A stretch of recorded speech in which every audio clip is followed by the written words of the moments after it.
inni akka gumaachan ture dadhabaadha. Maqaan isaa immoo baay'ee guddaadha.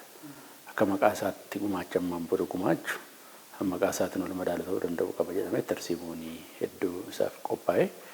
Tarsiimoonni qophaa'an keessaa tokko kan tooftaa kanatti raawwannu inisheetiivii inni fudhanne. Inisheetiivoonni kun baadiyyaa irrattis magaalaa irrattis hojii qonnaatiin wal qabatame kan hojjetamu. Waggoottan 5 darbe bal'inaan gara 28 kan ta'u irratti hojjenneeti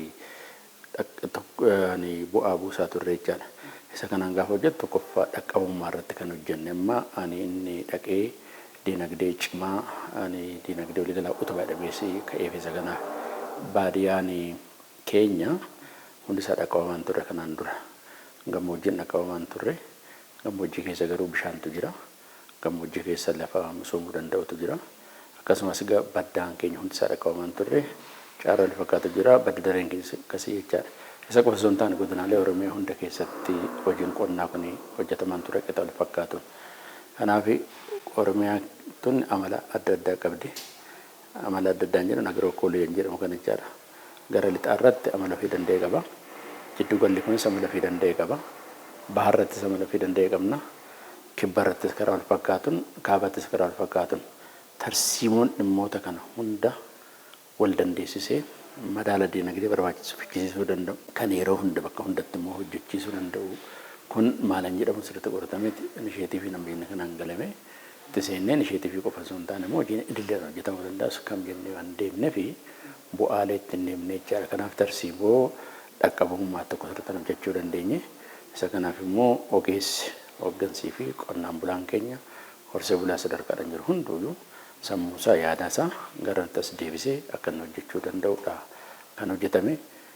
Isa maddiitti immoo kan sirriitti adda ba'ee gosa lakaasaa ture kana kanaan dura oomisha qonnaa kan oomishnu yeroo roobni roobe qonna gannaa irratti hirkanneeti jechaadha. Garuu immoo caarraa qabna. Arfaasa irratti misoomsuu caarraa qabna. Jallisiidhaan misoomsuu caarraa qabna. Kanaan dura bona bishaanis ni jira, laftis ni jira, namnis ni jira. Akkasutti kun hunduyyuu walgatee qabeenya bakkee kanaa madduu dhiifameetii kan ta'a ture.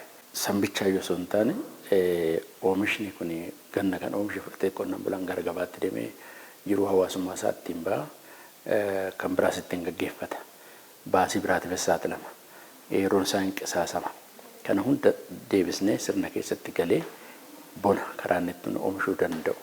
Bona gaafa oomishu immoo akka amala isaatti guutuu Oromiyaa irratti akka ta'u danda'u aangoon tokko isa jechaadha. Akka tarsiima tokkotti san qabannee ittiin galle yeroo hunda bakka hundatti namni hundi akka itti misoomsuu danda'u hojjetame. San qofa osoo hin taane Oromiyaa keessatti arfaasaan hin beekama ture. Bara garuu sirriitti karoorfamee caasatti caaseffamee yeroo isaa adda bahee hojii keessa galaan ture. Tokko isa kan hojjenne hojii gaarii kan hojjenne arfaasaa isa eessatti kan dandeenyu. Bakka itti dandeenyu sanitti immoo oomisha akkamiiti kan dandeenyu mataan isaa.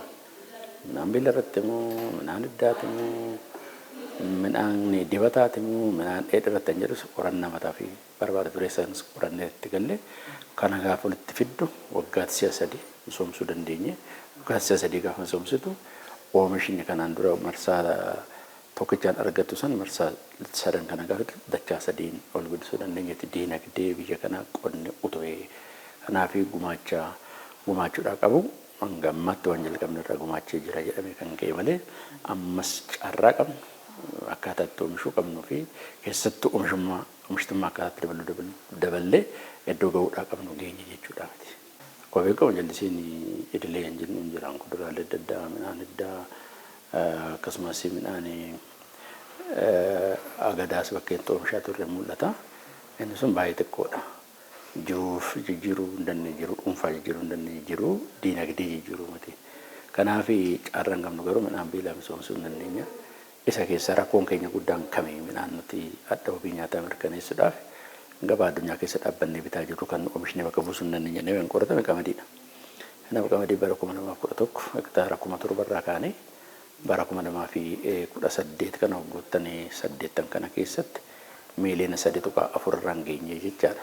Kanaaf yanuma bara kana qofa olaaltu qamadii miiliyoona 3.4 kanarra kumtaala miiliyoona 100 fi miiliyoona 35.8 misoomsuu dandeenya.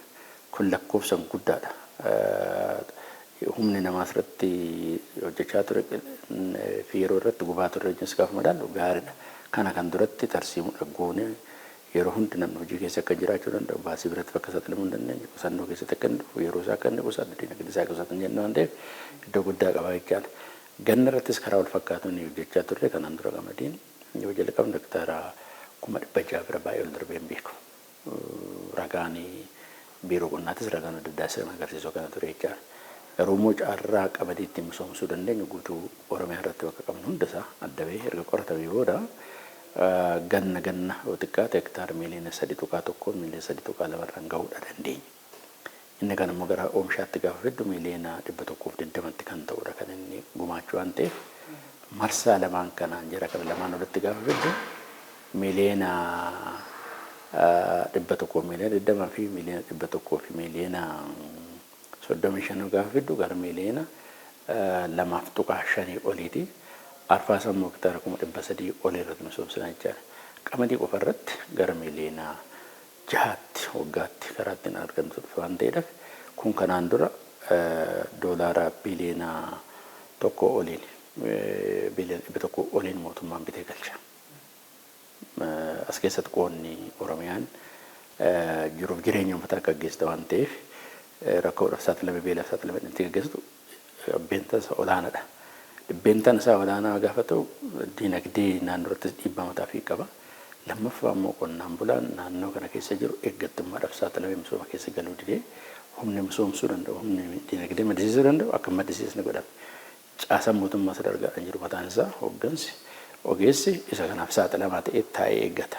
Rakkoon jiraata yoo isin dhufa jedhee waan eeggatuuf kun yeroo agaree yerootti aadaa eeggattummaa aadaa barattee eeggachuu alatti galuutti fide waan ta'eef isa kanallee karaatti sirreessa qaba.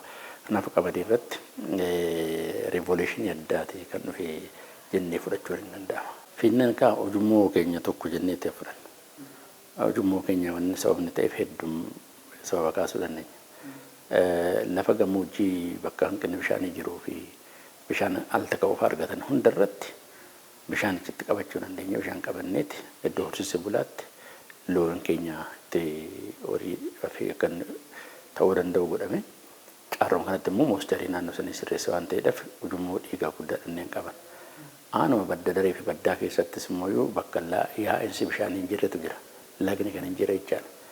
Naannoo sanarratti yeroo bonaa lagni waan hin jirreef lafa dheeraa loon oofaniiti bishaan obaasu.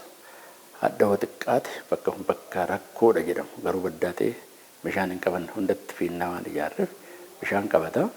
Bonni gaafa dhufu loo sa'a dheeraa ofee deemee qonnaan bulaan kanaan saaxilamu. San qofaayyuu miti.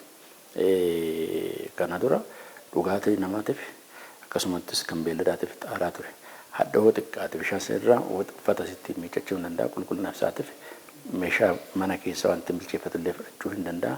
Garuu yaadamni isaa kan qophaa'eef lafa gammoojjii lafa bishaan dhaqabuu hin dandeenye fi lafa baddaa irratti lagni hin jirree fi yaa'insi hin jirretti rakkachuu danda'an irratti qonnaan bulaan horsiisee bulaan loon isaatiif akka inni ta'uu danda'e yaadatamee maddii kanattis immoo kun akka fayyadamuu danda'u agarsiisa. Kanaaf ujummoo dhiigaa cimaa uummata keenyas haara galfii kan ta'e walitti dhufeenya mootummaatiif uummataatiifis riqicha guddaa kan ta'e inni fudhachuu dandeenya. Al takka sochiin gaafa teekinooloojii socho'uu qabu barumsatu argamaa deema. Qonnaan bulaan naannoo gammoojjii jira naannoo Booranaa lamaan fudhachuu dandeenya. Gujii mataasaa daballee fudhachuu dandeenya. Aanaaleen gammoojjii Baalee keessas lixa san jiran kun ni jiru. Kanaan dura hojii kana keessatti hojii qonnaa keessatti baay'ee hin beekaman.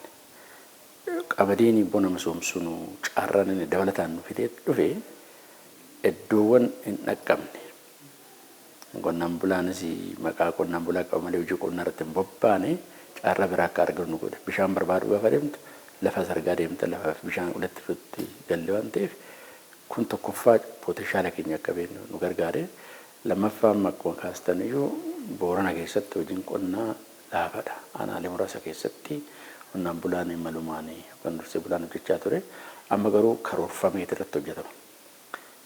Booranaadhaaf lafti arfaasaatti hin qotu, lafti gannatti hin qotu, lafti jalisiitti hin qotu karoorfamee kennamaa fi poteenshaalii isaanii adda baafatanii irratti hojjetanii leetoo jireenya uummataa jijjiiree carraa biraa fidee jechaadha. Kanaaf uummanni galii horsiisee bulummaarraa argatu san maddiitti galii kan sakka argatu godheef waan ta'eef doolaadhaan qabu qonnaan bulaas ni kakaase ni onnachise abdii akka inni irratti godhee abbaa dinagdee akka irratti godhee yeroo akkasuma hanqisaasanii gara misoomatti gara hojiitti akka galu waan godheef garaagarummaa fi jijjiirama guddaa fidanii qabachuudhaan. Qonni hojii afurii galma afur gurguddaa qabna. Tokko akkuma kaasne iyyuu nyaata fi sirna nyaataati yookaan wabii nyaataa mirkaneessuudha. Inni lammaffaan immoo nu qabanne oomisha gabaa biyya alaatti erguudha. Oomisha gabaa biyya alaatti galuu bakka buusuudha. Sadaffaan arfaffaan carraa hojii uumuudha. Kanaaf oomisha gabaa addunyaatti erginu yookaan ekspoortii dabalataa jedhamu oomishoonni kanaa ta'an sirriitti adda baheeti kan hojjetamu. Midhaan gaa Oromiyaan agirookoolojii isheetiin maal misoomsuu dandeessi. Gabaan addunyaa immoo maal nurraa barbaade. Kan akka bunaa kan akka mi'eessituu adda addaa baratamaadha. Gara midhaanitti gaafanne midhaan dheedhii irratti midhaan dibataa irratti akkasumattis immoo kan dinagdee kabajamuun kaasaa turan oolsiid jennuun isaanii jechaadha. Midhaan biilaas dabalatee qabanis dabalateetti hojjechaa turre sharaafna sirraa argannes waliigalatti qonna irratti dhibbeentaa torba gumaacheen jedhamu sun kan hundaas keessatti qabateeti jechaadha. Buna fudhachuu dandeenya, mi'eessituuwwan adda addaa fudhachuu dandeenya, kan qamadii irratti fudhachuu dandeenya, kuduraalee adda addaa irratti akka avokaadoo muuzii fudhachuu dandeenya. Akkasumas immoo midhaan akurii atariin jennu so'aabiin jedhamu kan fudhachuu dandeenya, akka maashoo fudhachuu dandeenya, boloqqee fudhachuu dandeenya, saliixa fudhachuu dandeenya. Isaan kun walitti ida'amee bu'aan isaan buusan baay'ee guddaadha. Oromiyaa keessatti immoo potenshaaliin yoo xiqqaate dhibbeentaa 70 kan siqu gumaachaan Oromiyaa waan ta'eedhaaf. Kun lafarrattis waan mul'atudha. Karaa kanaan gumaachuu danda'a jechuun. Bara kana hektaara miliyoona 11 kan misoomsuudhaaf karoorfanne. Amma yoonatti lafti miliyoona 10 olii kan ta'u lafti karatti qophaa'ee jira. Isa keessaa dhibbeentaa 55 kan siqu sanyii adda addaatti uwwisnee jirra jechaadha. Yeroo kanatti kanaa ol deemuun hin danda'amu ture akka jaarratee roobni barana rakkifatee waan seenuuf bakka bakkattis roobni amma jiru tamsaasni isaa xiqqoo gahaa waan hin taaneef isaa keessa galfanneeti walii galatti gaariidha. Yoo xiqqaate kan midhaan miliyoona 300,000 fi 72,000 ol argachuudhaaf irratti hojjechaa jira.